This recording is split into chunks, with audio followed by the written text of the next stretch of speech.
Glory be to the name of our triune God, the Father, the Son, the Holy Spirit, yesterday, today and forevermore. நேற்றும் இன்றும் என்றும் மாறாத பிதா குமாரன் பரிசுத்த ஆவியானவருடைய நாமத்தினால் உங்கள் அனைவரையும் வாழ்த்தி வரவேற்கிறேன். I once again welcome you all to this teaching series.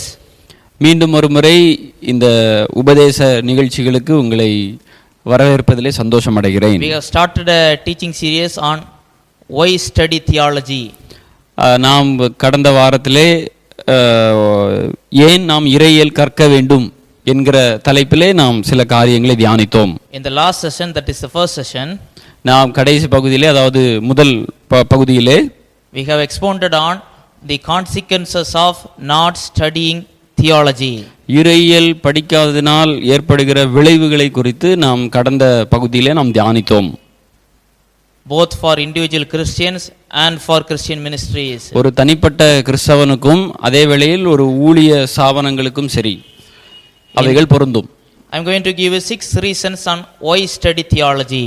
நான் உங்கள் மத்தியிலே 6 காரியங்களை மையமாக வைத்து நான் பேசப் போகிறேன், ஏன் இறையியல் கற்க வேண்டும் என்று. Before going to that, அவைகளை நாம் படிப்பதற்கு முன் I want to quote to you a phrase from J.I. Packer from his Concise Theology written in 1993. கான்சைஸ் theology என்கிற புத்தகத்தை எழுதியவர் J.I. பேக்கர் என்பவர். அவர் கூறின சில சொற்றொடர்களை உங்கள் மத்தியிலே கூற விரும்புகிறேன். In his Concise Theology written in 1993, இந்த கான்சைஸ் தியாலஜி என்கிற புத்தகமானது 1993ஆம் ஆண்டு எழுதப்பட்டது. he says like this. அவர் இப்படியாக கூறுகிறார்: Theology is the first activity of thinking and speaking about God, that is theologizing. இறையியல் என்பது தேவனை குறித்தும் அவரை குறித்தும் தேவனை குறித்து சிந்திப்பதும் அவரை குறித்து பேசப்படுவதாகும். And second, the product of that activity, that becomes a theology. நாம் சிந்திப்பதும் நாம் பேசப்படுகிறதனுடைய வெளிப்பாடாகவும் இறையியல் இருக்கிறது. That becomes then Lutheran theology, Wesleyan theology, Armenian theology, Calvinistic theology. That becomes a theological system. அவைகளுக்கு பின்பாக அது லுத்தரன் இறையியல் என்றும், வெஸ்லியினுடைய இறையியல் என்றும், ஃபின்னீசனுடைய இறையியல் என்றும், ஆர்மேனியனுடைய இறையியல், கால்வினுடைய இறையியல் என்றும் பல்வேறு நிலைகளிலே அவைகள் பிரிந்து காணப்படுகிறது. Then J.I. Packer says, அதற்கு பின்பாக J.I. பேக்கர் கூறுகிறார், as an activity, theology is a cat's cradle of interrelated through distinct disciplines. மேலும் அவர் கூறுகிறார், J.I. பேக்கர் மேலும் கூறுகிறார், இது பன்முகம் சார்ந்தது, இது பல காரியங்களை உள்ளடக்கி வருவதாக இவைகள் காணப்படுகிறது. First is elucidating texts, that is exegesis. முதலாவது இவைகள் நுட்பமாக தோண்ட வருகிறவைகளாக, ஆராயப்படத்தக்கவைகளாக இவைகள் இருக்கிறது. Then synthesizing what they say on things they deal with, that is biblical theology. அடுத்தபடியாக வேதாகமம் சார்ந்த இறையியல், seeing how the faith was started in the past, that is historical theology. கிறிஸ்தவ சரித்திரத்திலே எவ்வாறு இந்த விசுவாசம் வளர்ந்து வந்தது என்பதை குறித்து வரலாற்று சம்பந்தப்பட்ட இறையியலாகவும் இவைகள் காணப்படுகிறது. Formulating it for today, that is systematic theology, that is organizing every doctrine under different heads.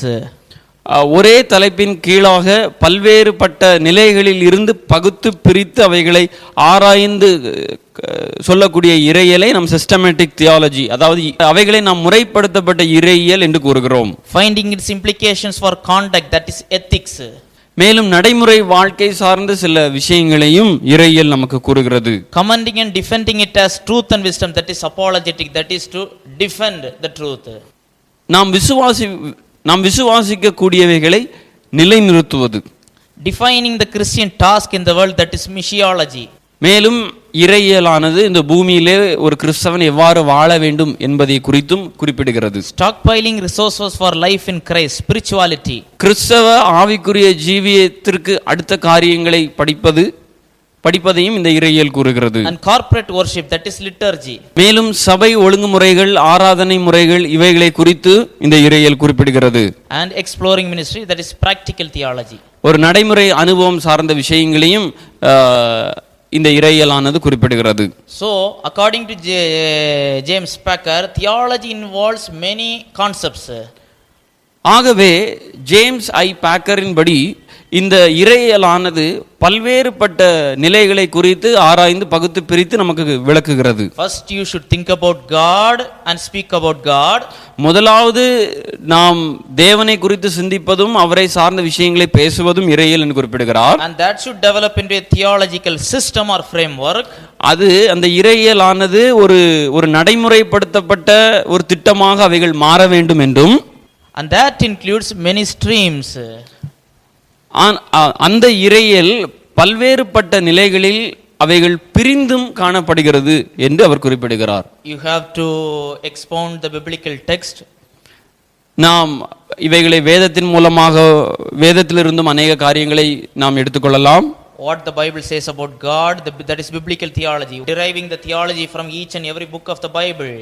நாம் வேதாகமத்திலிருந்தும் இந்த தேவன் இதை குறித்து எப்படியாக கூறுகிறார், தேவன் இதை குறித்து எவ்வாறு சிந்திக்கிறார் என்பதை குறித்து வேதாகமத்தை மையமாக வைத்து எடுக்கிற காரியங்கள், how each doctrine is developed in the history, that is historical theology, எப்படியாக ஒவ்வொரு காலகட்டங்களிலும் இந்த இறையியலானது முதிர்ச்சி பெற்றும் காணப்படுகிறது என்பதை குறித்து பகுத்து பிரித்து ஆராய்வது வரலாற்று சம்பந்தப்பட்ட இறையியலாக காணப்படுகிறது. formulating it, that is systematic theology, that is deriving theology from under different headings, that is regarding angels, angelology, salvation, soteriology, theology proper, that is study of God, and so on. ஒரே தலைப்பின் கீழ் இருக்கும் அநேக விதமான பன்முக கருத்துக்களை ஒருங்கிணைத்து ஒரே ரீதியாக கொடுப்பது, அவைகள் ஒருங்கிணைக்கப்பட்ட இறையியலாக அவைகள் காணப்படுகிறது. குறிப்பாக தூதர்களை குறித்து, ரட்சிப்பை குறித்து, இப்படி பலவிதமான தலைப்புகளின் கீழ் இருக்கும் பன்முக கருத்துக்களை ஒருங்கிணைத்து காண்பிப்பது முறைப்படுத்தப்பட்ட இறையியலாக அவைகள் காணப்படுகிறது. And also of our conduct, that is our Christian life, ethical life. நம்முடைய நடைமுறை வாழ்க்கையை குறித்தும் இந்த இறையியல் குறிப்பிடுகிறது. And also to defend the faith we believe. நாம் எந்த காரியத்திலே நாம் நிலை நிற்கிறோம், நாம் எந்த காரியத்திற்கு மேலாக நாம் நிற்கிறோம் என்பதை குறித்தும் நாம் பேசும்படியாகவும் இந்த இறையியல் நம்மை தூண்டுகிறது. And also to proclaim this gospel message into this whole world, that is doing missionary work. மேலும் மிஷனரி ஆத்ம ஆதாய பணிகள் செய்வதற்கும் இந்த இறையியலானது நம்மை வழிநடத்துகிறது, நம்மை தூண்டிவிடுகிறது. And also to grow spiritually in Christ. மேலும் கிறிஸ்துவுக்குள்ளாக நாம் ஆவிக்குரிய நிலைகளிலே வளர்வது எப்படி என்பதையும் இந்த இறையியல் நமக்கு விளக்குகிறது. And also to worship the God properly. மேலும் தேவனை எப்படியாக ஒழுங்கான முறையிலே புத்தியுள்ள ஆராதனை அவருக்கு ஏறெடுப்பது என்பதை குறித்தும் இந்த இறையியல் நமக்கு விளக்குகிறது. And also to serve the God by all means in a practical way.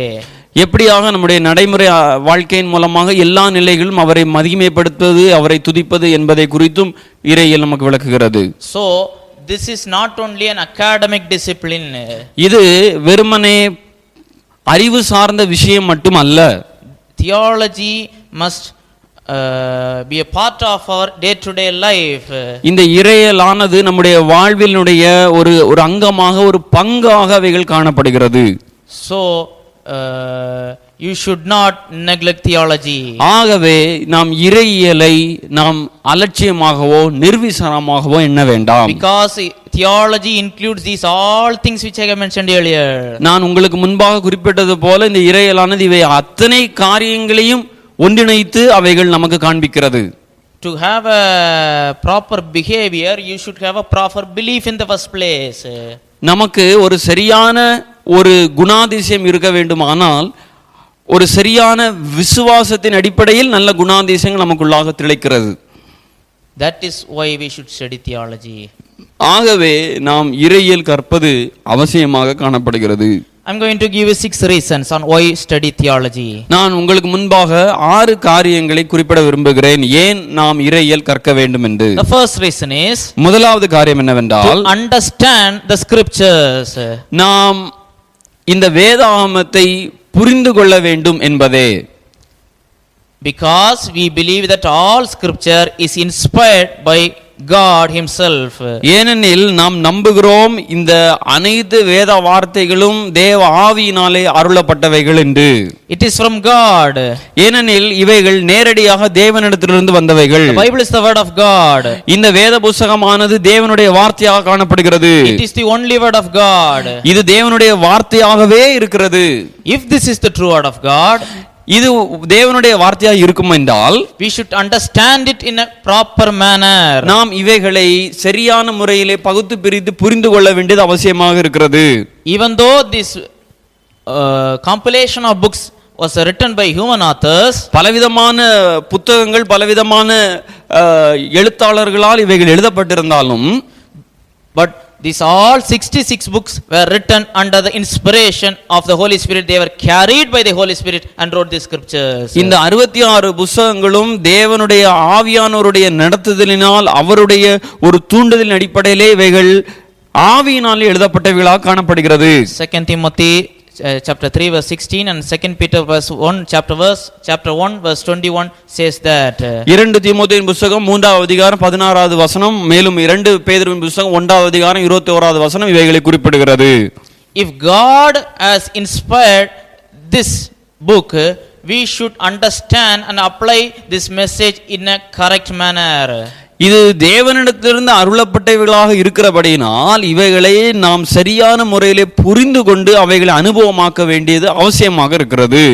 So what theology does is, இந்த இறையியல் நமக்கு என்ன செய்கிறது என்றால், it is a structured attempt to obtain a knowledge of God. இது சரியான முறையிலே முறைப்படுத்தப்பட்டு தேவனே அறிகின்ற அந்த அறிவிலே நம்மை மேலோங்கும்படியாக நமக்கு வழி நடத்துகிறது, நம்மை வழி நடத்துகிறது. So to know about God and his message, we must first know the word of God and its meaning. நாம் தேவனை குறித்தும் அவருடைய பண்பு நிலைகள் குணாதிசயங்கள் என்ன என்பதை நாம் அறிந்து கொள்ள விரும்பினால் முதலாவது இந்த திருவசனத்தை, இந்த திருமறையை சரியான முறையில் புரிந்து கொள்ள வேண்டியது அவசியம். As I mentioned in the earlier talk, இதற்கு முந்தைய பாடத்திலே நான் உங்களுக்கு குறிப்பிட்டது போல, some believe that theology should not be studied by anyone. இறையியல் கற்க வேண்டிய அவசியம் இல்லை என்று சிலர் கருதுகின்றனர். Because they say that some so-called theologians deny the eternal truths of the scriptures. இன்றைய நாளில் இறையியலாளர்கள் என்று தங்களை தாங்களே சொல்லுகிற சிலர் வேதத்தினுடைய சில உண்மைகளை அவர்கள் மறுக்கிறவர்களாகவும் காணப்படுகின்றனர். Even J.I. Packer, the author I have mentioned before, one of the most distinguished theologians, used to take this view. நான் இதற்கு முன்பாக குறிப்பிட்ட அந்த இறையாளர் J.I. பாக்கர் என்கிறவர் இந்த காரியத்தை அவருடைய புத்தகத்தில் இந்த காரியத்தை அவரும் குறிப்பிடுகிறார். He initially did not want to study theology. அவர் ஆரம்பத்திலே அவருக்கு இறையியல் கற்க வேண்டும் என்கிற அந்த ஒரு சிந்தை இல்லாதபடி இருந்தது. Because of the bad things he had heard about theology earlier. ஏனெனில் அவர் கேள்விப்பட்ட இறையியலை குறித்து அவர் கேள்விப்பட்ட சில காரியங்களை வைத்து அவர் அந்த நிலையிலே அவர் நின்று கொண்டிருந்தார். But he later changed his mind and became one of the most distinguished theology of the 20th century. பின் நாட்களில் 20வது நூற்றாண்டிலே தன்னுடைய மனநிலையை மாற்றிக்கொண்டு அனைத்து இறையியலாளர்களிலும் மேன்மையானவராக அவர் கருதப்பட்டார். அப்படிப்பட்ட ஒரு இறையியலாளராக அவர் மாற்றப்பட்டார். He describes that change in this manner. அவருடைய வாழ்விலே நடந்த அந்த ஒரு மாற்றத்தை அவர் இவ்வாறு குறிப்பிடுகிறார். He says like that. இவர் இவ்வாறு கூறுகிறார். It has been said that a habit of personal Bible study makes the study of theology unnecessary. பொதுவாக ஒரு தனிப்பட்ட வேத தியானம் இருந்தால் நமக்கு இறையியல் கற்க வேண்டும் என்கிற அந்த நிலை இல்லை என்று கூறப்படுகிறது. But Packer says, but in fact you penalize yourself as a Bible student by not studying theology. For theology, that is an overall grasp of Bible teaching, enriches Bible study enormously. அதாவது இந்த இறையியலை நாம் கற்கவில்லை என்றால் நாமே தண்டிக்கிறவர்களாக நாம் காணப்படுகிறோம். ஆனால் அதே வேளையில் நாம் இவைகளை கற்போமானால் இவைகள் நம்முடைய தனிப்பட்ட தியானத்திற்கு இன்னும் அதிகமாக வலுவூட்டுகிறதாகவும் இன்னும் நமக்கு உதவி செய்கிறதாகவும் அவருடைய காரியங்களை வளர்கிறதுக்கு இன்னும் நமக்கு தூண்டுதலாகவும் இந்த இறையியல் காணப்படுகிறது. How theology helps you in your personal Bible study, Packer says. எப்படியாக இந்த தனிப்பட்ட தியானத்திலே இந்த இறையியல் நமக்கு உதவி செய்கிறது என்பதை பாக்கர் இவ்வாறு கூறுகிறார். By enabling you to see more of what is there in each passage. ஒவ்வொரு வேத வசனத்திலும் இந்த இறையியலானது நம்மை ஊடுருவும்படியாக, நம்மை அவைகளை உட்படுத்தும்படியாக, அவைகளினுடைய பங்காக மாற்றும்படியாக இந்த இறையியல் நமக்கு வழிகோலுகிறது. So we should study theology to understand the scriptures. ஆகவே நாம் இறையியல் கற்க வேண்டியது அவசியமாக இருக்கிறது. ஏனெனில் நாம் இந்த வேத வார்த்தைகளை புரிந்து கொள்வதும் அவசியமாக இருக்கிறது. How to understand the scriptures? எப்படியாக இந்த வேத வார்த்தைகளை நாம் புரிந்து கொள்வது? To understand the scriptures, one must know the history in the Bible from Genesis to Revelation. What happened? The history between, in the history in between. முதலாவது இந்த வேதாவசனத்தை படிப்பதற்கு முன்பு இவைகளை நாம் புரிந்து கொள்ள வேண்டும் என்றால் ஆதி ஆமத்திலிருந்து வெளிப்படுத்தின விசேஷம் வரையிலும் இது எந்த காலகட்டத்தில் இவைகள் எழுதப்பட்டது, இவைகளுக்கு பின்பாக இருக்கிற அந்த வரலாற்று சம்பந்தப்பட்ட காரியங்கள் என்னென்ன என்பதையும் நாம் புரிந்து கொள்ள வேண்டியது அவசியம். Many people have been reading their Bibles for years and years. அநேகர் இன்று வேத வசனத்தை பல வருடங்களாக வாசித்துக் கொண்டிருக்கின்றனர். They might even know many biblical characters, Abraham, Moses, David and so on. அவர்கள் வேதாகமத்தையும் அறிந்திருக்கிறார்கள். அவைகளில் உள்ள சில கதாபாத்திரங்கள் ஆபிரகாம், மோசே போன்ற கதாபாத்திரங்களுமே அவர்கள் அறிந்திருக்கிறார்கள். But many people fail to understand the whole picture. They know some biblical characters here and there, but they were unaware of the whole picture of the biblical drama of redemption. அவர்களுக்கு இங்கொன்றும் அங்கொன்றுமாக சில குணாதிசயங்களும் சில நபர்களுடைய தன்மைகளும் சில பக்கமாக தெரிந்திருக்கிறதே ஒழிய அதனுடைய மொத்த உருவம் என்ன, அதனுடைய மையம் என்ன, எதற்காக அவர் இந்த இடத்துல குறிப்பிடப்படுகிறார் என்பதை குறித்தும் அது அவர் இந்த ரட்சிப்பிற்காக அவர் என்ன செய்கிறார் என்பதை குறித்தும் தெரிந்து கொள்ள வேண்டியது அவசியமாக இருக்கிறது. When you study theology, you will come to know the whole picture of the Bible. நாம் இந்த இறையியலை கற்க வரும்பொழுது நமக்கு இவைகளை குறித்தான முழு தெளிவு நமக்கு கிடைக்கிறது. Many people know the creation account in the Bible. அநேகருக்கு இந்த சிருஷ்டிப்பை குறித்து நன்றாக தெரிந்திருக்கும். Then they know the patriarchal period up to Joseph. Many are familiar with this. பின்பு வருகிற அந்த காலகட்டங்கள், யோசேப்பினுடைய காலகட்டங்களை குறித்து நன்றாக நமக்கு தெரிந்திருக்கும். Then when they are studying through the Old Testament, the Exodus, the parting of the Red Sea, the journey to Canaan, many are interested in reading that. மேலும் அநேகருக்கு யாத்ராமத்தை குறித்தும் மோசே இஸ்ரவேல் ஜனங்களை வழிநடத்தினை குறித்தும் அந்த சிவந்த சமுத்திரம் பிரிக்கப்பட்ட காரியங்கள் இவைகளை குறித்து வாசிக்கிற பொழுது அவர்கள் அவைகளில் ஆர்வம் கொள்வதை நான் பார்த்திருக்கிறேன். But after that, அதற்கு பின்பாக when they arrive in the book of Leviticus, லேவியராமத்தின் புத்தகம் வருகிற வேளையிலே many sacrifices, அங்கு பலவிதமான பலிகள், rituals, பலவிதமான பக்தி முயற்சிகள், do's and don'ts, சில விதமான செய்யக்கூடிய காரியங்கள், செய்ய வேண்டாம் என்று கூறப்படுகிற காரியங்கள், many people stumble there. அங்கு அநேகர் தடுமாறுகிறதை நான் பார்க்கிறேன். They lose their desire to continually study the Bible there. அதற்கு பின்பாக அவர்கள் தொடர்ந்து வாசிப்பதிலே ஆர்வம் இல்லாத அந்த ஒரு தன்மையை நான் பார்க்கிறேன். Then they lose the ground in knowing the whole picture of the Bible there. அதற்கு பின்பாக அவர் எந்த அடிப்படையாக இவைகள் எழுதப்பட்டிருக்கிறது என்கிற அந்த ஒரு மையத்தை மறந்து வாசிக்கிறதை நான் பார்த்திருக்கிறேன். But the biblical history develops. ஆனால் வேதாகமத்தினுடைய அந்த வரலாறு சம்பந்தப்பட்ட காரியங்கள் அவைகளும் வளர்கிறது.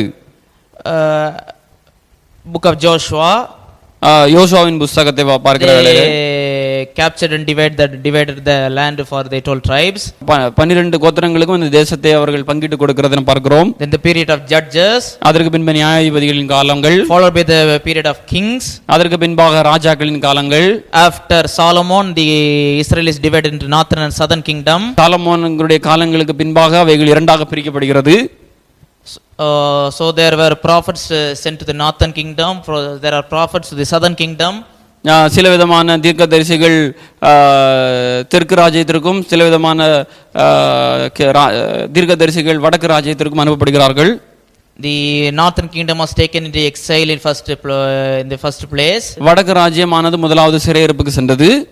After some 100 years, the southern kingdom also went into exile. 100 வருடங்களுக்கு பின்பாக இந்த தெற்கு ராஜ்யமானது அகதிகளாக அவைகள் எடுத்து செல்லப்பட்டார்கள். Then they all returned. பின்பு அவர்கள் எல்லாம் ஒன்றிணைக்கப்பட்டார்கள். So the biblical to know the whole picture, you must compare the historical books of the Bible with the prophetical books of the Bible. ஆகவே நாம் ஒரு காரியத்தினுடைய வரலாற்று சம்பந்தப்பட்ட காரியங்களை நாம் படிக்க வேண்டுமானால் நாம் இரண்டு விதமான தீர்க்கதரிசியுடைய புத்தகம் அதே வேளையிலே வரலாறு சம்பந்தப்பட்ட காரியங்களை இணைத்து நாம் படிப்பது அவசியமாக இருக்கிறது. Isaiah prophesies to whom? ஏசாயா தீர்க்கதரிசி யாருக்கு இந்த காரியத்தை தீர்க்கதரிசனமாக கூறியிருக்கிறார்? Elijah ministered in the whose period? எலியா தீர்க்கதரிசி எந்த காலகட்டத்திலே அவர் ஊழியம் செய்தார்? What was the time during the ministry of Daniel?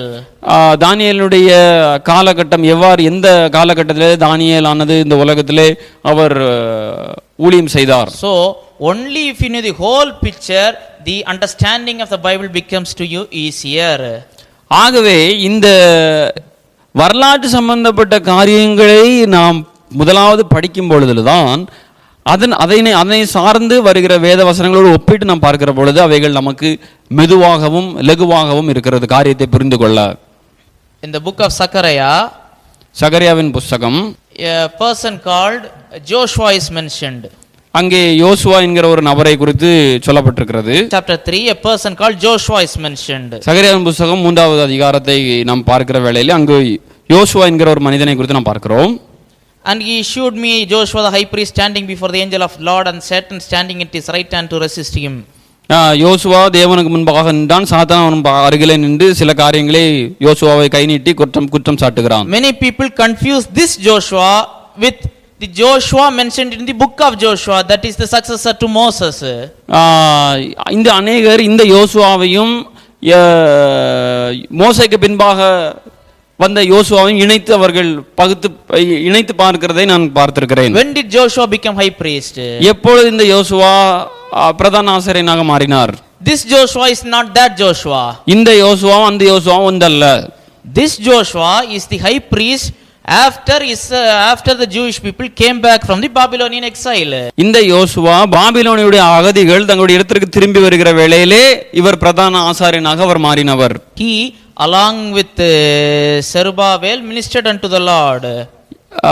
இந்த யோசுவாவும் செருபாபேலும் இணைந்து அவர்கள் தேவனுக்காக ஊழியம் செய்ததை நாம் பார்க்கிறோம். So to encourage the high priest Joshua and to encourage Zerubbabel, who is instrumental in building the temple of the Lord encouraged, Lord used the prophet Zechariah.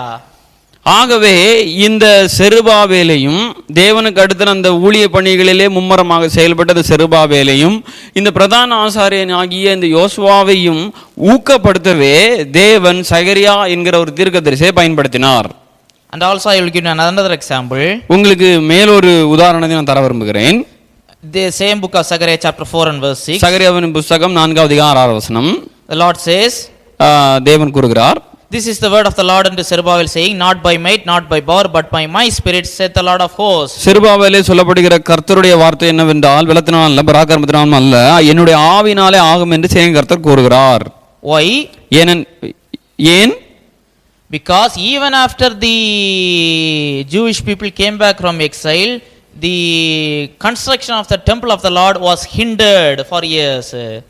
ஏனெனில் இந்த யூதர்கள் பாபிலோனிலிருந்து மறுபடியும் வருகிற பொழுது அங்கு தேவனுக்காக கட்டப்பட்ட அந்த ஆலயமானது அவைகள் நிறுத்தப்படுகிறது, அந்த ஆலயத்தின் கட்டுமான பணிகள் நிறுத்தப்படுகிறது. So Lord encouraged Zerubbabel by saying that my spirit will enable you to construct the work of the Lord.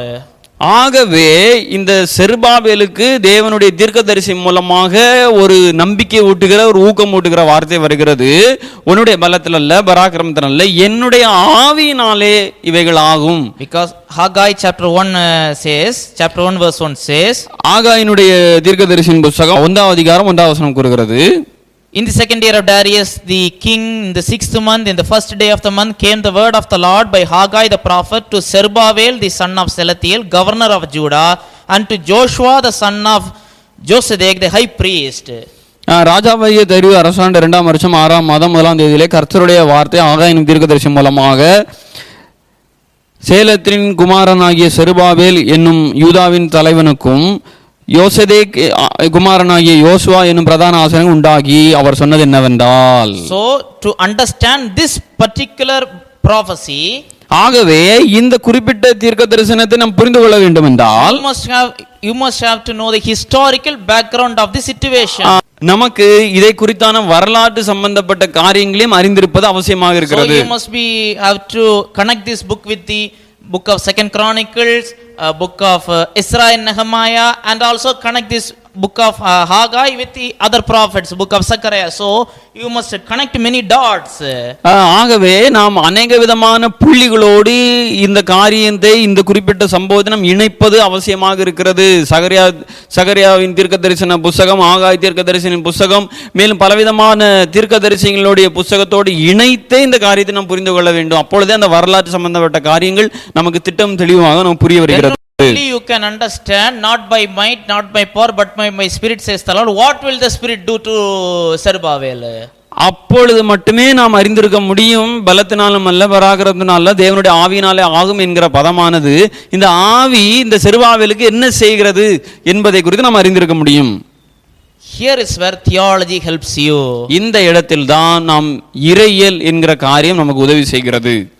Theology helps to understand the whole picture of the Bible. ஆகவே இந்த இறையியலானது பலவிதமான வரலாற்று சம்பந்தப்பட்ட காரியங்களை புரிந்து கொள்வதற்கு நமக்கு ஏதுவாக இருக்கிறது. To study a theological picture, you can know the things easily. நாம் இறையியல் சார்ந்த விஷயங்களிலே இவைகளை நாம் பார்ப்போமானால் இந்த காரியத்தினுடைய நுட்பமான காரியங்கள் கூட நமக்கு திட்டமும் தெளிவுமாக விளங்கும். So to understand the biblical history and biblical timeline, you must know theology. Only by studying theology you can understand history correctly, and hereby you can understand the scripture. ஆகவே இந்த வேதாகம் சார்ந்த காரியங்களை நாம் புரிந்து கொள்ள வேண்டும் என்றால் முதலாவது வேதாகமத்தினுடைய சம்பவங்களுடைய காலக்கோடுகளை நாம் அறிந்திருப்பது அவசியமாக காணப்படுகிறது. இந்த காலக்கோடுகள் நமக்கு அந்த குறிப்பிட்ட காரியத்தினுடைய அந்த சம்பவத்தினுடைய அந்த தன்மைகளை மிகவும் திட்டமும் தெளிவுமாக நமக்கு விளக்குகிறது. So to understand the scripture, you must know the history and timeline of the Bible. ஆகவே நாம் வேதாகமத்தை புரிந்து கொள்ள வேண்டும் என்றால் முதலாவது வேதாகமத்தினுடைய கால கோடுகளையும் அவைகளினுடைய வரலாற்று சம்பந்தப்பட்ட காரியங்களையும் புரிந்து கொள்ள வேண்டியது அவசியமா இருக்கிறது. And also to understand the scriptures, you must know the theology of the scripture, theological framework of the scripture. இரண்டாவதாக நாம் வேதாகமத்தை புரிந்து கொள்ள வேண்டும் என்றால் அதனுடைய இறையியல் கோட்பாடுகளையும் நாம் அறிந்திருப்பது அவசியம். You must know the doctrine of God. தேவனுடைய உபதேசத்தை நாம் புரிந்து கொள்ள வேண்டியது அவசியமாக இருக்கிறது. To understand the scripture, first you must know about the author of the scripture, that is God himself.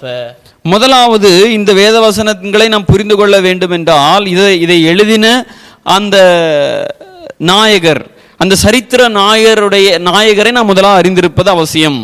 Only by having a proper understanding of God makes you to understand the scripture properly. தேவனை நாம் எந்த அளவிற்கு நாம் அறிந்து கொள்கிறோமோ அந்த அளவிற்கு இந்த வேத வசனங்களானது நமக்கு புரிவதற்கு ஏதுவாக இருக்கிறது.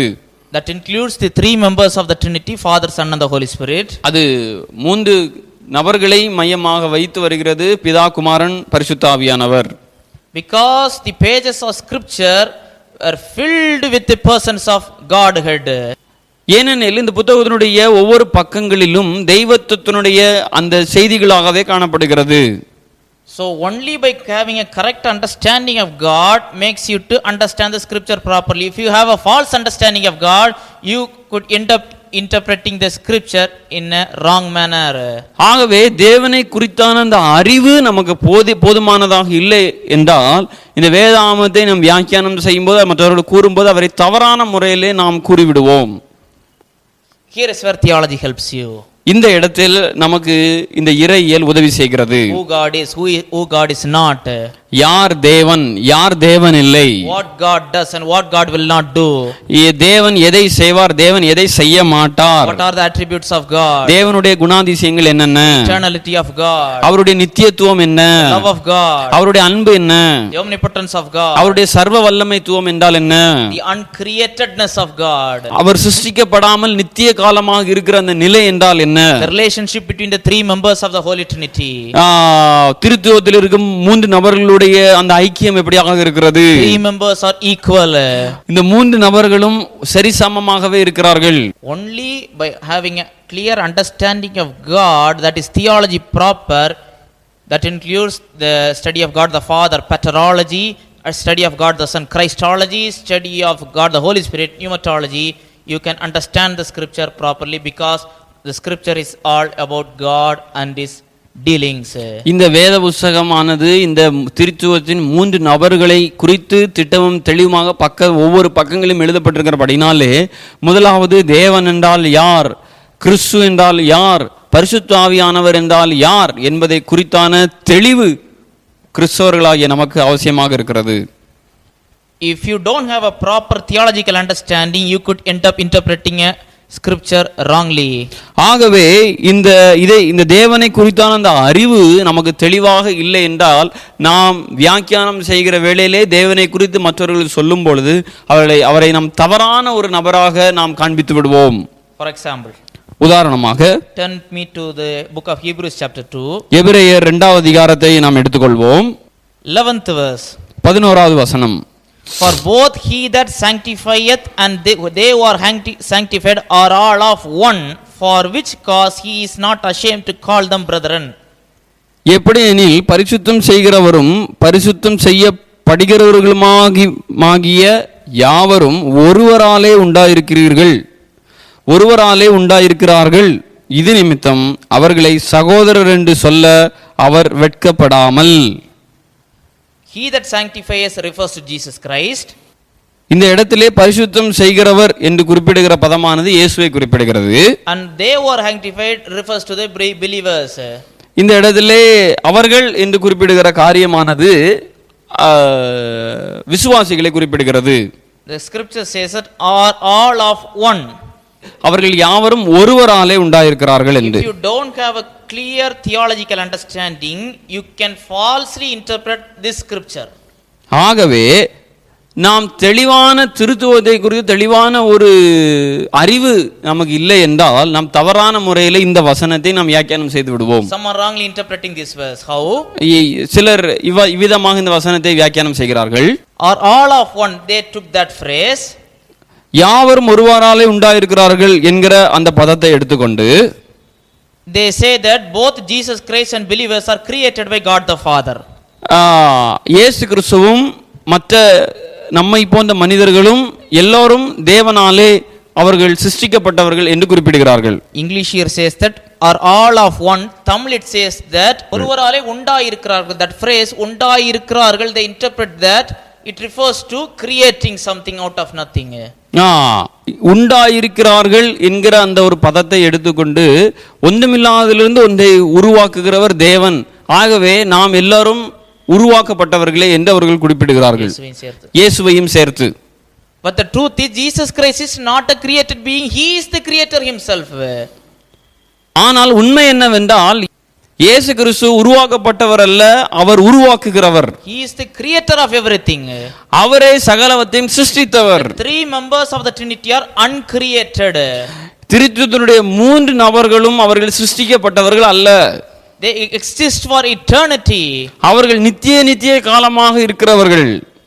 So what this verse is meaning, what this verse is saying to us. ஆகவே இந்த வார்த்தைகள், இந்த வேத வசனம் என்னதை நமக்கு விளக்குகிறது? This is not saying that Jesus is created by God the Father. இது இயேசு கிறிஸ்துவும் உருவாக்கப்பட்டவர் என்று குறிப்பிடவில்லை. Both believers and Jesus Christ have same Father, that is same God the Father. God the Father is Father of Jesus Christ. God the Father is also our Father. So Jesus Christ is not ashamed to call us brethren because he is our senior brother. இயேசு கிறிஸ்துவிற்கும் நமக்கும் ஒரே தகப்பன் தான் இருக்கிறார், அவரே பரலோகத்தில் இருக்கிற பிதாவானவர். ஆகவே அவரும் அவரை அப்பா என்று தான் குறிப்பிடுகிறார், நாமும் அவரை அப்பா பிதாவே என்கிற அந்த ஒரு புத்திர சுவீகாரத்தின் ஆவியை நமக்கு தந்திருக்கிறார். ஆகவே நாம் எல்லோருக்கும் ஒரே பிதாவாக இருக்கிறபடினால் நம்முடைய மூத்த சகோதரனாக இயேசு கிறிஸ்து இருக்கிறார். That is what this verse is referring to. This verse is not saying Jesus is created by God the Father. ஆகவே இந்த கருத்தை வலியுறுத்தவே இந்த வசனம் எழுதப்பட்டிருக்கிறே தவிர மாறாக இயேசு கிறிஸ்துவும் சிருஷ்டிக்கப்பட்டிருக்கிறார் என்பதை வலியுறுத்த அல்ல. In the Tamil translation, the literal meaning is not correctly rendered. Jesus is not a created being. The scripture whole through the Bible you can testify that. How come he could be created here? No, there is no room for that. So what is the real meaning for that? The Bible is what the authorial intent is here. The authorial intent is not concerning the existence of Jesus Christ, but comparing us with Jesus Christ on a relational level. ஆகவே இந்த வேத புஸ்தகத்தினுடைய எங்கு பார்த்தாலும் சரி, இயேசு கிறிஸ்து சிருஷ்டிக்கப்பட்டவர் அல்ல, அவரே எல்லாவற்றையும் சிருஷ்டித்தவர்.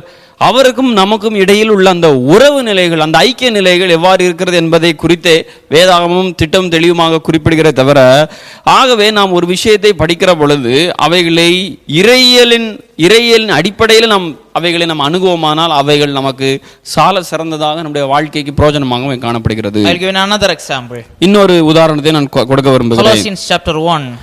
கொலோசியரின் புத்தகம் 1ஆம் அதிகாரம் verse 15. 15வது வசனம். Who is the image of the invisible God, the firstborn of every creature. அவர் அதரிசனமான தேவனுடைய தற்சொரூபமும் சர்வ சிருஷ்டிக்கும் முந்தின பேருமானவர். Here Christ is referred as firstborn. இந்த இடத்திலே இயேசு கிறிஸ்துவை குறித்து கூறப்பட்டிருக்கிறது, அவர் முந்தின பேருமானவர் என்று.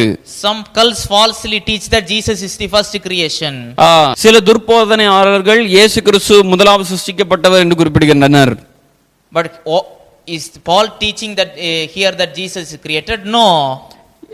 அப்போஸ்தலனாகிய பவுலும் இந்த இடத்திலே இயேசு கிறிஸ்து சிருஷ்டிக்கப்பட்டவர் என்று குறிப்பிடுகிறார்? இல்லை. In the following verses he said that for by him all things created. All means all, everything created by Jesus Christ.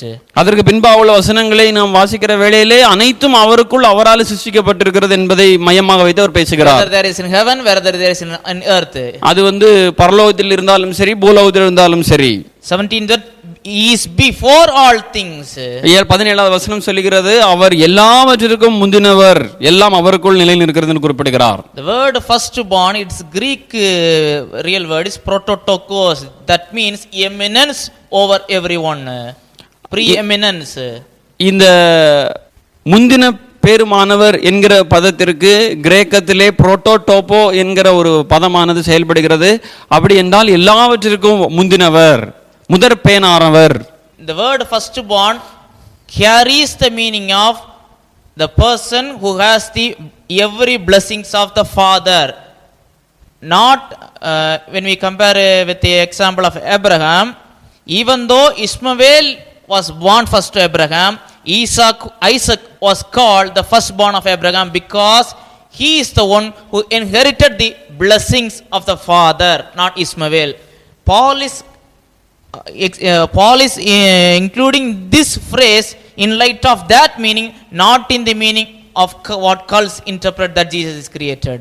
That is wrong. முந்தின பேருமானவர் என்று அந்த குறிப்பிடுவோமானால் அவைகளுக்கு பிதாவினுடைய சகல சொத்திற்கும் அவர் சுதந்திரவாளியாக, அவர் அவைகளை ஏற்றுக்கொள்கிறவராக அவைகள் காணப்படுகிறது. குறிப்பாக ஆபிரகாமினுடைய வாழ்வை நாம் பார்க்கும் பொழுது இஸ்மவேல் முதலாக பிறந்திருந்தாலும் அனைத்து சொத்திற்கும் பங்காளியாக, உடன் பங்காளியாக, சுதந்திரவாளியாக யார் காணப்பட்டார் என்றால் ஈசாக்கே காணப்பட்டார். ஆகவே இந்த துர்போதனையாளர்கள் குறிப்பிடுகிற முந்தினவர் பேருமானவர் என்று குறிப்பிடுகிற அந்த துர்போதனைகளுக்கு, அவர்கள் கூறுகிறபடி உள்ள அந்த போதனைகளுக்கு நாம் சற்று விலகி இருப்பது நலமாக இருக்கும். So only by having a correct understanding of the three persons of Godhead you can escape from these false teachings.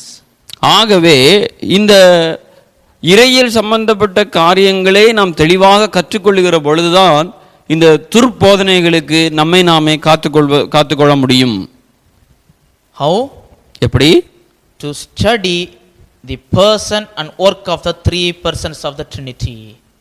இந்த திருத்துவத்தினுடைய மூன்று நபர்களை குறித்து நாம் தெளிவான ஒரு அறிவு இருக்கும் பொழுது நாம் அவைகளிலிருந்து விலகி சொல்வது, நாம் அவைகளின் ஊடே கடந்து செல்வதற்கு அவைகள் உதவி செய்கிறது. When you have a correct understanding, you could interpret the scripture correctly. Oh, firstborn refers to this thing. Jesus is the eternal creator. You should not take that as a face value, everything as a face value. ஆகவே இந்த வசனம் இது முதற் பெயரானவர் என்று குறிப்பிடுகிற காரியம் இதை குறிக்கிறது என்பதான அந்த அறிவு நமக்கு இருக்கும் பொழுது மட்டுமே இப்படிப்பட்ட துர்போதனைகளுக்கு நாம் எதிரடையாக சரியான காரியங்களை அவர்களுக்கு கூறுகிறவர்களாக அந்த இறையியல் நம்மை மாற்றுகிறது. Here is where theology helps you. இந்த இடத்தில் தானே இறையியல் படிப்பு நமக்கு மிகவும் அத்தியாவசியமாக காணப்படுகிறது. So to understand the scriptures first in a historical manner, then in a theological manner. ஆகவே இந்த வேத வசனத்தை நாம் எப்படியாக புரிந்து கொள்ளலாம் என்று நாம் கேட்போமானால், முதலாவது வரலாற்று சம்பந்தப்பட்ட காரியங்களை படிப்பதன் மூலமாக, அதற்கு பின்பாக இறையியல் கோட்பாடுகளை படிப்பதன் மூலமாக நாம் இந்த வேத வசனத்தை புரிந்து கொள்ளலாம். And next is an exegetical study of God's word. மூன்றாவதாக என்னவென்றால் நுட்பமான காரியங்களை படிப்பதன் மூலமாக, நுணுக்கமான காரியங்களை படிப்பதன் மூலமாக நாம் இறையியலை புரிந்து கொள்ள முடியும். To know the correct meaning of a scriptural passage, one must handle the word of God correctly and faithfully and carefully. இந்த வேத வசனத்தை குறித்த அந்த தெளிவு நமக்கு இருக்க வேண்டுமென்றால், முதலாவது இந்த வேத வார்த்தைகளை அவைகளை சரியான முறையிலே நாம் கையாள கற்றுக்கொள்ள வேண்டியது அவசியமாக இருக்கிறது. 2 Timothy chapter 2, 2 தீமோத்தேயுவின் புத்தகம் 2வது அதிகாரம் and verse 15.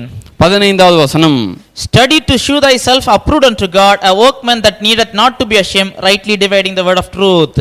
விற்கப்படாத ஊழியக்காரனும் சத்திய வசனத்தை நிதானமாய் பகுத்து போதிக்கிறவனாயும் உன்னை தேவனுக்கு முன்பாக உத்தமனாக நிறுத்தும்படி ஜாக்கிரதையாயிரு.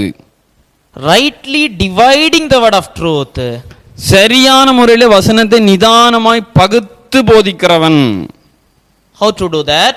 எப்படியாக அவைகளை செய்ய முடியும்? That involves, அது சில காரியங்களை உள்ளடக்கியது. First is the study of exegesis. முதலாவது நுட்பமான காரியங்களை கற்றுக்கொள்வது. That is to open out a passage or explaining what this text is referring to, what this text is explaining to us. கூர்ந்து ஆழமாக தோண்டி உள்ளாக செல்வது. இந்த வேத வசனம் எதை குறிப்பிடுகிறது, எதை மையமாக வைத்து எழுதப்பட்டிருக்கிறது என்பதை குறித்தான ஒரு ஆழமான ஊடுருவல். If a person is injured, ஒரு மனிதர் காயப்பட்டு விட்டார் என்றால், there are two different options. இரண்டு விதமான விருப்பங்கள், இரண்டு விதமான காரியங்கள் அங்கே செய்ய முடியும். The first is easy, just to apply a band-aid and close that. முதலாவது காரியம் மிக மிக சுலபமானது, வெறுமனே சில பேண்டேஜை போட்டு அவைகளை காயங்களை சுத்தம் செய்வது. But the other thing is, இரண்டாவது காரியம் என்னவென்றால், how this guy got injured and to how much extent the injury has made an impact on his body. இந்த காயமானது எந்த அளவிற்கு ஊடுருவி சென்றிருக்கிறது, இந்த ஊடுருவல் இந்த மனிதருக்கு எத்தகைய தாக்கங்களை ஏற்படுத்தும் என்பதை குறித்தான ஒரு படிப்பு. So we have to diagnose that. ஆகவே நாம் அவைகளை குறித்து நாம் அலசி ஆராய வேண்டும். So doctors may use x-rays or scans to examine the portion of the injury or snake bite or something else. சில விதமான காயங்களோ அல்லது பாம்பு கடி போன்ற காரியங்களுக்கோ அவர்கள் ஒரு சிறந்த ஒரு ஊடுருவலை அவர்கள் கையாளுவார்கள். I have had a sad incident last week. நான் கடந்த வாரத்திலே ஒரு துக்கமான ஒரு செய்தியை நான் கேட்டேன். Teenage girl, ஒரு இளம் பெண், aged 16, 16 வயது நிரம்பிய ஒரு பெண், was studying in her room. அவள் தன்னுடைய அறையிலே படித்துக் கொண்டிருந்தாள். She noted a rat running. அவள் ஒரு எலி தன்னுடைய அறையிலே ஓடுவதை அவர் கண்டாள். To chase away the rat, she let her hand into the cupboard where the rat was hiding. அந்த எலியானது கபோர்டு அலமாரிக்கு பின்பாக அந்த எலியானது அலமாரிக்கு பின்பாக ஒளிந்து கொண்டிருப்பதை கண்டு தன்னுடைய கையை அந்த அலமாரியினுடைய அடிப்பகுதியிலே விட்டு அந்த எலியை துரத்தும்படியாக அவள் செய்த பொழுது she was bitten. அவளுடைய கை கடிக்கப்பட்டது. As time passed by, it caused a lot of pain in her hand. சில மணி நேரங்கள் கழித்து அவளுடைய கையானது மிகவும் வலி உள்ளதாக காணப்பட்டது. She informed that to her parents. அவள் தன்னுடைய பெற்றோரிடத்திலே அவைகளை கூறினாள். So they took her to a nearby local hospital. அந்த பெற்றோர்கள் அவளை வீட்டு அருகாமையில் இருக்கும் ஒரு ஹாஸ்பிட்டலுக்கு எடுத்து சென்றார்கள், மருத்துவமனைக்கு எடுத்து சென்றார்கள். They asked what happened. மருத்துவமனையில் அவர்கள் கேட்டார்கள் என்ன நடந்தது என்று. She told that a rat had bitten her. இவள் நடந்த சம்பவத்தை இவ்வாறு கூறினாள், என்னை ஒரு எலி கடித்து விட்டது என்று. So they applied some ointments and creams and sent her to her home. அவளுக்கு சில விதமான களிம்புகளையும் சில மருந்துகளையும் கொடுத்து அவளை வீட்டிற்கு அனுப்பிவிட்டார்கள். But after she came to the house, அவள் வீட்டிற்கு வந்த பொழுது her health got worsened. அவளுடைய அந்த ஆரோக்கியமானது குன்றிவிட்டது. And after a few hours she suddenly died. சில மணி நேரங்கள் எடுத்து அவள் மரித்தும் போனாள். She was taken to the hospital. There they told she had passed away. பெற்றோர் அவளை மருத்துவமனைக்கு எடுத்து சென்ற பொழுது மருத்துவமனையிலே கூறினார்கள் அவள் மரித்து விட்டாள் என்று. The parents were utterly shocked. பெற்றோர்கள் அதிர்ச்சி அடைந்து போனார்கள். My child was free from every sickness. She was healthy. How come she have died just by bitten from a rat? என்னுடைய மகள் ஆரோக்கியமானவள், அவள் ஆரோக்கியமாக தான் இருந்து கொண்டிருந்தாள், எப்படி ஒரு சாதாரண ஒரு எலி கடிப்பிற்கு அவள் இவ்வாறு மடித்து விட்டாள் என்று அவர்கள் புலம்பினார்கள். They came to the home and they just moved out the cupboard. அவர்கள் வீட்டிற்கு வந்து அந்த வீட்டினுடைய அலமாரியை சற்று நகர்த்தி பார்க்கும் பொழுது to their shocking, அங்கே ஒரு அதிர்ச்சியான ஒரு சம்பவம் இருந்தது. There was a cobra. அங்கே ஒரு நாகப்பாம்பு இருந்தது. So what had bitten her in the first place? Not the rat, but the cobra had bitten her. முதலாவது அவளை கடித்தது என்னது? எலி அல்ல, அவளை கடித்தது இந்த நாகப்பாம்பு. The parents were unaware of that. The girl was unaware of that. பெற்றோர்களும் அதை குறித்தான ஒரு தெளிவான ஒரு நிலை இல்லை, இந்த மகளிற்கும் தெளிவான ஒரு நிலை இல்லை எது கடித்தது என்று. The doctors believed the report of the parents and they treated from an external. They had not applied antivenoms because they did not know that snake had bitten her. மருத்துவர்களும் அவர்கள் கூறியபடியே அவளுக்கு சிகிச்சை அளித்தார்களே, மேலோட்டமாக அளித்தாரே ஒழிய இந்த பாம்பினுடைய விஷத்தை வெளியேற்றுவதற்கு வேண்டிய அந்த சிகிச்சைகளை அவர்கள் மேற்கொள்ளவில்லை. So ஆகவே she sadly passed away. அவள் மரித்து போனாள். Some felt that, சிலர் அதை இப்படியாக உணர்ந்தார்கள், if the doctors have keenly noticed the exact location of the bitten place, they should have noticed two dots. That is the result of the getting bitten by snake. அவர்கள் இந்த மருத்துவர்கள் அவைகளை சற்று ஆழமாக ஊடுருவி பார்த்திருப்பார்களே, ஆனால் அவர்களுக்கு தெரிந்திருக்கும் அந்த அந்த பாம்பினுடைய அந்த பல்லினுடைய தழும்பு அவைகளிலே இருக்கிறதே அவர்களும் கண்டு சுதாகரித்து அதற்கேற்ற மருந்துகளை கொடுத்திருக்கலாமே என்று சிலர் விமர்சித்தனர். But they did not knew that in the first place. We cannot blame them directly. அவர்களுக்கு இவைகள் தெரியாதபடியினாலே நாம் அவர்களை நேர்முகமாக நாம் குற்றம் சாட்ட முடியாது. Oh, this is a sad accident. இது ஒரு துக்கமான ஒரு விபத்தாக காணப்பட்டது. I am applying that same criteria here. இதே விஷயத்தை நாம் ஆவிக்குரிய இதே விஷயத்தை நான் இங்கு அபியாசிக்க விரும்புகிறேன். Reading the Bible is different, studying the Bible is different. வேதத்தை வாசிப்பது என்பது வேறு, வேதத்தை படிப்பது என்பது வேறு. Here is where rightly dividing the word of truth comes. இங்குதான் வேதாகமத்தினுடைய அந்த உண்மை நிலையானது வெளிப்படுகிறதாக இருக்கிறது. So to exegete, to go dig in deep inside to know the real context, real meaning. ஆகவே அதனுடைய வேதத்தினுடைய ஆழம் என்ன, அதனுடைய மையம் என்ன என்பதை நாம் அறிந்து கொள்ள வேண்டும் என்றால் you should know the background of the passage, background of the book, background of the incident. ஒரு காரியத்தினுடைய பின்னணி, ஒரு காரியத்தினுடைய வரலாற்று பின்னணி, இவைகள் எல்லாம், அந்த காரியத்தினுடைய பின்னணிகள் எல்லாமே நமக்கு தெரிந்திருப்பது அவசியமாக இருக்கிறது. To know the scripture clearly, you should dig into that. ஆகவே இந்த வேத வசனத்தை நாம் சரியான முறையில் புரிந்து கொள்ள வேண்டும் என்றால் நாம் அதனுடைய மையம், அதனுடைய ஆழத்திற்குள்ளாக நாம் நுணுக்கமாக நுட்பமான முறையில் செல்ல வேண்டியது அவசியம். You should ask some WH questions. நாம் சில ஏன் என்கிற ஒரு கேள்வியை நாம் கேட்டு பார்ப்பது அவசியமா இருக்கிறது. Why, what, whom, where, how. You have to ask this question, why this passage was written here, to whom it is written, where it is written, what thing is happening there, what is the context. You have to all, you should ask these questions.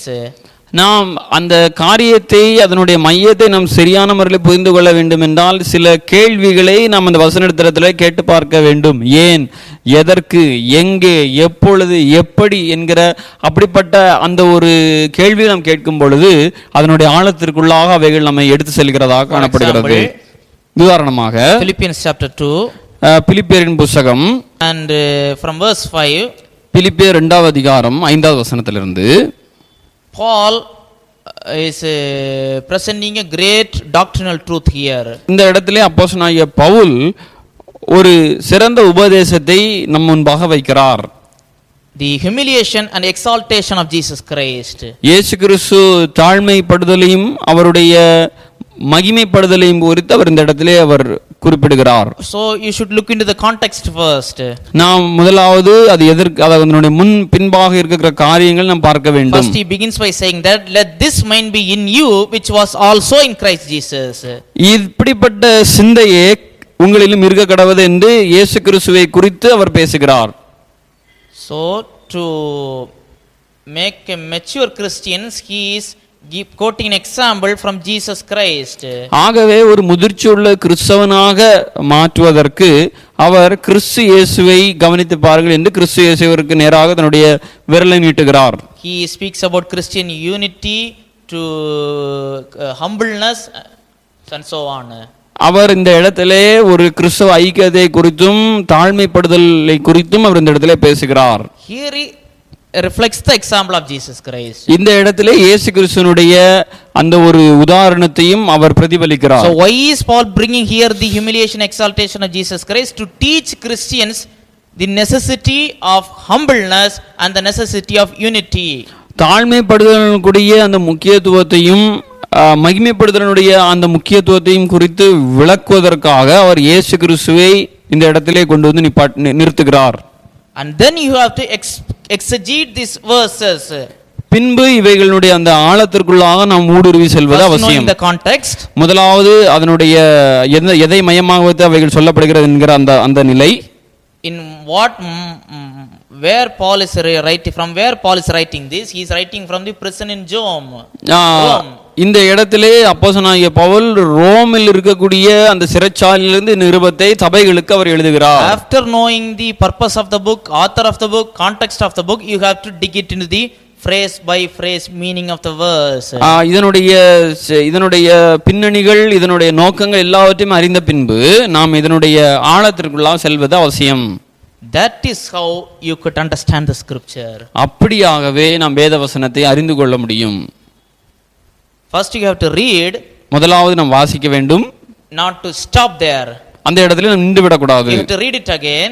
மேலும் ஒரு முறை வாசிக்க வேண்டும். Then you have to exegete. பின்பு அவைகளுடைய ஆழத்திற்குள்ளாக நாம் ஊடுருவது அவசியம்.